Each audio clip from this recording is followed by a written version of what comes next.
नमस्कार दोस्तों। दिल्ली में अब वोटिंग होने में बहुत ज़्यादा टाइम बचा नहीं है। 5 तारीख पर दिन ज़्यादा रह नहीं गए हैं और हर कोई ये जानना और समझना चाह रहा है कि आखिर इस बार जब वोट डाले जाएंगे तो फिर केजरीवाल एक बार फिर से सरकार उनकी बनेगी या नहीं बनेगी। हम सब ये समझने की कोशिश करना चाहते हैं और बहुत सारी चीज़ें ऐसी है नए ज़माने में जो इस बात के लिए थोड़ा सा कह लीजिए कि पूर्वानुमान लगाने का काम करने में या समझने में मूड मिजाज ये है। तो आज इन्होंने सोचा कि इसको कैसे थोड़ा आप तक पहुंचाया जाए, तो मैंने यश अवस्थी को बुलाया है। यश हमारे आर्टिफिशियल इंटेलिजेंस के मास्टर हैं और आपको ये बहुत कुछ चुनाव के बारे में जो संकेत इन तक अभी पहुंच रहा है वो संकेत बताने वाले हैं कि क्या कुछ होने वाला है। तो यह सबसे पहले तो बात, आपका स्वागत है इसमें। और दूसरा ये है कि आप सबसे पहले लोगों को ये बताइए कि आपकी टेक्निक क्या है, क्योंकि आप जो कुछ भी बताएंगे लोग सुनेंगे, ट्रेंड समझेंगे। जी। तो जरा अपने बारे में पहले बताइए और फिर उसके बाद बताइए कि आपने क्या समझा और देखा है, या आपके पास जो नंबर्स आ रहे हैं जो आर्टिफिशियल इंटेलिजेंस के जरिए आप तक जानकारी पहुंच रही है वो चुनाव के बारे में क्या कह रही है। जी, तो सर्वप्रथम मैं मिहिर सर का, कनेक्ट की पूरी टीम का और सभी दर्शकों का हृदय से धन्यवाद करता हूं कि मुझे ये अवसर प्राप्त हुआ कि हम अपनी टीम के इवैल्यूएशंस आपके समक्ष रख सकें। बिल्कुल। जहाँ तक दिल्ली चुनाव का है, मैं अपनी व्यक्तिगत बताता हूँ मेरी स्टोरी क्या है। मैं टेक्नोलॉजिस्ट हूँ और मेरी पूरी एक टीम है जो तकरीबन वी आर काइंड ऑफ, हम लोग 104 लोग हैं और इसमें से कई लोग आईआईटीएंस हैं जो आर्टिफिशियल इंटेलिजेंस के आधार पर काम करते हैं। इसमें मैं व्यक्तिगत रूप से मैंने हार्वर्ड से सर्टिफिकेशन प्राप्त किया डेटा साइंस मशीन लर्निंग का। मैं आईआईटी मद्रास द्वारा सर्टिफाइड हूँ। इनफैक्ट जो इसरो की जो संस्था होती है IIRS, Indian institute of remote sensing, उसने भी मुझे 5 बार सर्टिफाई किया है data science, machine learning, automation, satellite imaging, remote sensing आदि में।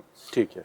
तो हमारी टीम क्या करती है, जब आप जैसे मैं आपको एक फॉर्मूला बताऊं, फॉर्मूला है प्रॉफिट बराबर selling price minus cost price. ये एक फॉर्मूला है, बड़ा सिंपल फॉर्मूला है, लेकिन इसी के आधार पे जब ये बिल्डिंग ब्लॉक सेट होती हैं तो एक बड़े कॉम्प्लेक्स स्ट्रक्चर्स बनते हैं, बहुत ज्यादा बड़े बड़े नेटवर्क्स बनते हैं और वो नेटवर्क्स जब गणितीय आधार पे इंप्लीमेंट करे जाते हैं तो इतने ज्यादा मैथमेटिकल इक्वेशंस बन जाते हैं और वो मैथमेटिकल इक्वेशंस की सॉल्विंग में भी भिन्नता है। आप हेल्थ केयर सेक्टर में अलग मॉडल लगेगा, स्पोर्ट्स में अलग मॉडल लगेगा, इलेक्शंस में अलग मॉडल लगेगा, लोगों की भावनाएं जानने में अलग मॉडल लगेगा और इन भावनाओं में भी क्या क्या परिस्थिति पर निर्भर करता है कि कौन सा पर्टिकुलर मॉडल इंप्लीमेंट करेगा। अच्छा, हम लोगों ने आर्टिफिशियल इंटेलिजेंस की सहायता से आर्टिफिशियल इंटेलिजेंस के बालक रूप को इतना मैच्योर्ड कर दिया है, अब वो ऐसा सज्जन व्यक्ति है कि उसको हमसे ज्यादा ज्ञान है कि एक स्पेसिफिक चीज में हमको क्या कार्य करने हैं। तो इस बार दिल्ली में जो कुछ भी किया है, जी, वो दिल्ली चुनाव में आपका आर्टिफिशियल इंटेलिजेंस क्या कह रहा है, उसके डेटा या उसका प्रेडिक्शन किस तरफ इशारा कर रहा है? जी, तो जो हम लोग प्रेडिक्शन कर रहे हैं ये लगातार करते रहेंगे क्योंकि चुनाव तो एक रात में भी बदलते हैं, कहते हैं।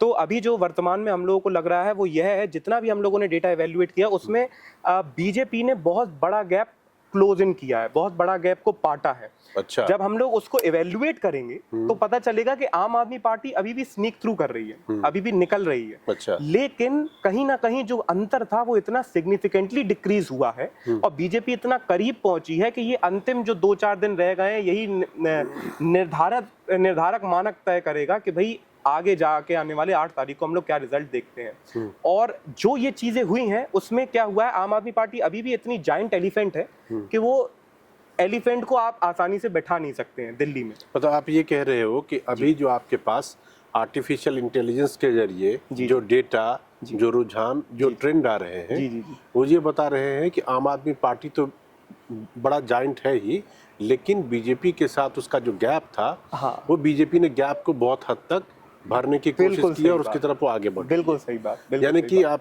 के कहने की बात को अगर मैं समझूं तो आप ये कह रहे हैं कि बीजेपी थोड़ा टक्कर देने की तरफ बढ़ रही है इस बार के चुनाव में। बिल्कुल। और क्या देखा उसमें, मतलब कौन सी मुद्दा, कौन सी बात और कौन सी चीजें थी? मैं इसी चीज में आना चाह रहा हूँ। जैसे क्या होता है कि मेरे मन में विचार थे, सर ने वही सवाल पूछ लिया कि जैसे कुछ मुद्दे जो बहुत प्रोमिनेंटली उभर कर आए हैं, वो मुद्दे ये हैं कि जो लग्जरीज का विषय है वो आज तक बीजेपी उठा रही है। बीजेपी के पास ऐसी कोर टीम्स हैं जो अन्य पॉलिटिकल पार्टीज के पास नहीं है। इसीलिए, और ये हम लोग को आइडिया नहीं है, लेकिन हम जान सकते हैं, क्योंकि वो जो मुद्दा उठाते हैं वो मुद्दा कहीं ना कहीं प्रभावित करता है, या तो सकारात्मक रूप से उनको या नकारात्मक रूप से दूसरे को।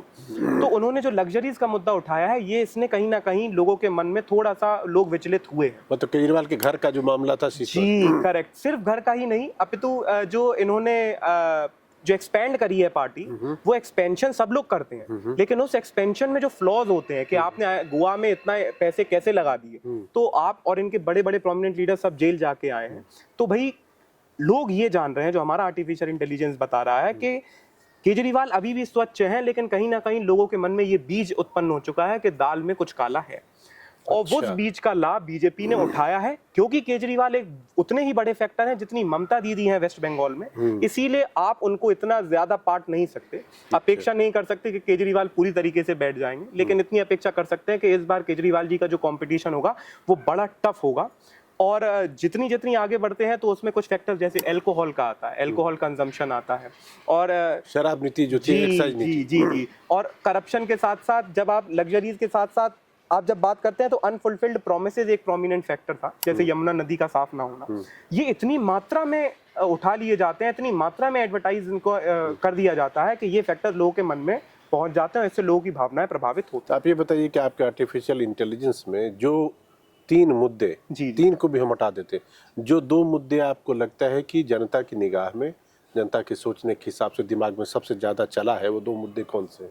जी वैसे तो फैक्टर्स जो हैं वो क्वाड्रिलियन में आएंगे, शंख के आसपास आएंगे, लेकिन अगर मतलब बहुत थ्योरेटिकल टर्म्स में बताया जाए तो उसमें जो 2 प्रमुख मुद्दे हैं वो है अनफुलफिल्ड प्रोमिसेस, अच्छा, जैसे यमुना नदी है, और दूसरा जो है करप्शन द्वारा उभरी हुई अल्कोहल नीति, अच्छा, जिसने अल्टीमेटली लग्जरीज में कन्वर्ट किया है इनको भी, इनकी पार्टी को भी, अच्छा, मतलब पर्सनली भी प्रोफेशनली भी। ये प्रमुख गोल है जिसने भावनाओं को काफी हद तक विमुख किया है। मतलब आम आदमी पार्टी को वोट दे रहे हैं, लेकिन इस बार संशय के साथ दे रहे हैं। तो ये संशय तो कम से कम बीजेपी लोगों के मन में डालने पे मतलब लोगों को ये संशय हो ही गया है, बीजेपी इसमें सफलता प्राप्त कर ही ली है। तो मन में शंका का बीज जो है बीजेपी ने डाल वो बीजेपी डालने में आपके हिसाब से जी सफल, आर्टिफिशियल इंटेलिजेंस के हिसाब से आपको लगता है कि उसमें बीजेपी कामयाब रही है। अब वो बीज का पौधारोपण कितनी मात्रा में होता है 5 तारीख की शाम को 5 बजे तक, 6 बजे तक, ये हम अभी भी इवेल्युएट कर रहे हैं। अच्छा, जी जी, ये बताइए किस आर्टिफिशियल का इस बात का पता चला कि हाल फिलहाल के दिनों में जो आम आदमी पार्टी के नेता जिस तरह से एक्साइज घोटाले और दूसरे मुद्दों में उन्हें जेल जाना पड़ा, उससे केजरीवाल की क्रेडिबिलिटी पे क्या फर्क पड़ा है?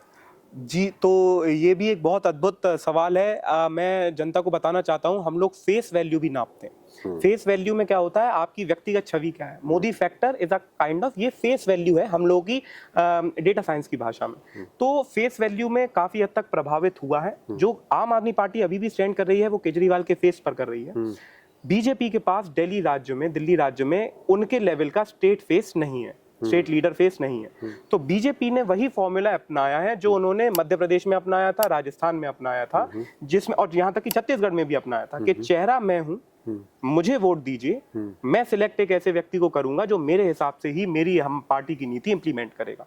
यही सेम फॉर्मूला बीजेपी ने दिल्ली में अपनाया है, जिसमें चेहरा मोदी जी हैं, मैं ही यहाँ को देखूंगा, मैं ही एक ऐसा चेहरा सिलेक्ट करूंगा जो मेरी ही नीति को इंप्लीमेंट करेगा। अगर आपको मुझ पे विश्वास है तो मेरे फेस वैल्यू पर वोट दीजिए। अपितु उनके कॉन्ट्र जो मतलब उनका कॉन्ट्रडिक्शन ये है कि जो केजरीवाल जी हैं वो अपने आप में एक चेहरा है, वो स्टेट लेवल चेहरा है, राष्ट्रीय लेवल चेहरा नहीं है, तो उसका केजरीवाल जी को लाभ मिलता है। अच्छा, ये फेस वैल्यू जो थी वो बहुत बड़ी थी, और वो जो अल्टीमेटली निकला है वो अन्ना हजारे जी का इम्पैक्ट निकला है। अन्ना हजारे जी ने उनकी फेस वैल्यू इतनी बना दी थी कि जब हम लोग इवेल्युएट करते हैं तो लगता है अन्ना हजारे और अरविंद केजरीवाल एक सेम ही फैक्टर है, इतना बेहतरीन फैक्टर चलता है। लेकिन उसमें इतनी सेंध लगी हुई है कि किले में अगर डहा नहीं है, वो कहते हैं कि the wall might not be as strong, लेकिन उसमें थोड़े बहुत क्रैक्स हो ही चुके। अच्छा, ये बताइए आपने पूरा जो ये अध्ययन किया है, इसमें जो आर्टिफिशियल इंटेलिजेंस के जरिए जो डाटा आप तक आ रहा है, जी जी जी, उसमें नई दिल्ली सीट के बारे में भी कुछ रुझान है, ट्रेंड है क्या? जी जी जी, बिल्कुल क्या बिल्कुल। है नई दिल्ली सीट की क्या कहानी है? तो नई दिल्ली सीट में दर्शक जो कनेक्ट के दर्शक नई दिल्ली सीट पे क्या है ना कि मैं दर्शकों को बताना चाहता हूँ कि नई दिल्ली सीट पे 3 दिग्गज अरविंद केजरीवाल खुद है, बीजेपी से परवेश वर्मा और संदीप दीक्षित कांग्रेस के, तीनों जी।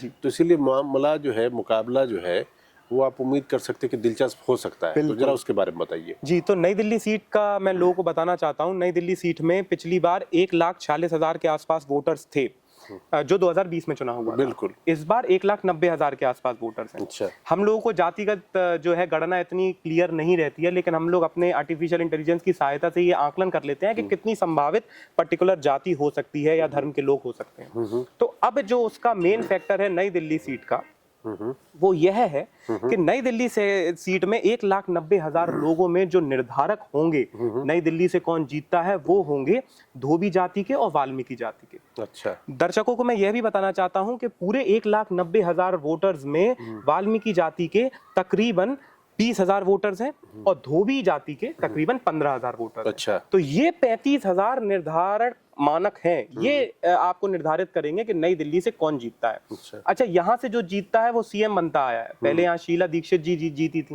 उनसे पहले और जो भी यहाँ से जीतता है वो सरकार भी बनाता है। 1993 में जो जो कीर्ति आजाद जी थे, वो यहाँ से जीते थे और बीजेपी ने सरकार बनाई थी, बीजेपी सरकार में आई थी। सिमिलरली शीला दीक्षित जी भी जब लगातार जीतती रही तो सीएम बनी, सरकार में आई। केजरीवाल जी 2013 से इसी सीट से लड़ रहे हैं, सरकार बना रहे हैं, सीएम बन रहे हैं।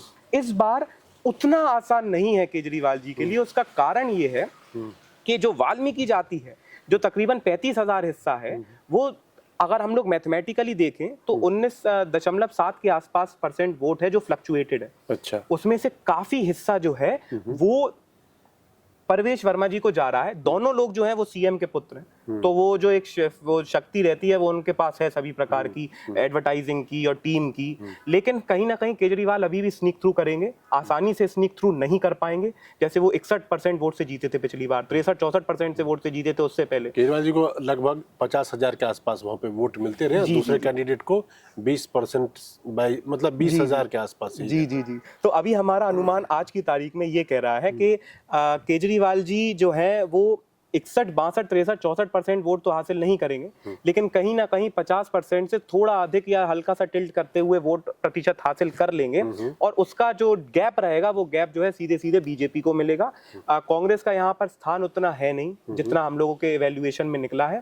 और ये जो नई दिल्ली की सीट है ये सबसे कम वोटर्स वाली सीटों में से गिनी जाती है, 70 सीटों में। इसमें सरकारी ही वो कार्यालय रहते हैं, बड़े मतलब जो वेल ऑफ लोग हैं वो रहते हैं, बहुत झुग्गी झोपड़ी के कम लोग रहते हैं। लेकिन ये 1,90,000 जो है कहीं ना कहीं किसी न किसी रूप में पूरे यूनियन टेरिटरी का मूड बता देते हैं। तो इसमें जो है मुझे लगता है जो हम लोग की इवैल्यूएशन निकली है, केजरीवाल जी अभी भी एक ऐसे हाथी के रूप में उभरेंगे जो झुका तो है लेकिन बैठा नहीं। अरे गजब। चलिए तो इंतजार करते हैं 8 तारीख का। 8 तारीख को चुनाव के नतीजे आ जाएंगे। उस दिन यश एक बार फिर से बैठेंगे और फिर देखेंगे कि हमने आज जो चर्चा की, आज जो बात की और आपने आज जो आर्टिफिशियल इंटेलिजेंस के जरिए जो प्रेडिक्शन किया है वो कितना सटीक और कितना क्लोज रहा है। तो 8 तारीख तक का इंतजार करते हैं। बिल्कुल बिल्कुल। आप हमारे साथ जुड़े, इसके लिए यश आपका बहुत बहुत शुक्रिया, धन्यवाद। बहुत बहुत धन्यवाद।